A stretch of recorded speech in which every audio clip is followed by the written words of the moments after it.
Guys, কেমন আছো তোমরা সবাই? নিশ্চয়ই সবাই খুব ভালো আছো, আমিও খুব ভালো আছি। নিয়ে চলে এসেছি গায়ে হলুদের পার্ট 1।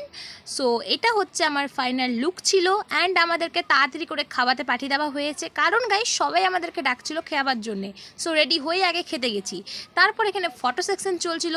এখানে মণ্ডপটা গাইস এত সুন্দর সাজিয়েছিল যে আমি কি বলবো।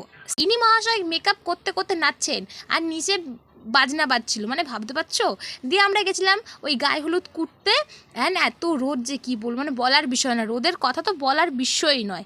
এখানে দেখতে পাচ্ছ রিচুয়ালসগুলো হচ্ছিল, আমি অতটা দেখিনি, আমি গিয়ে দূরে দাঁড়িয়েছিলাম কারণ অনেকটা রোদ লাগছিল তার জন্যে। অ্যান্ড এখানে সব বরের বাড়ি থেকে তত্ত্ব নিয়ে এসেছিলো সবাই মিলে, এখানে আমরা দাঁড়িয়েছিলাম অ্যান্ড তত্ত্বগুলো তোমাদেরকে দেখালাম। এটা হচ্ছে ফুল তত্ত্ব যতগুলো দিয়েছে। অ্যান্ড হ্যাঁ, পার্ট 2 আসছে, সাবস্ক্রাইব করো, লাইক কমেন্ট শেয়ার করতে ভুলবে না। বাই।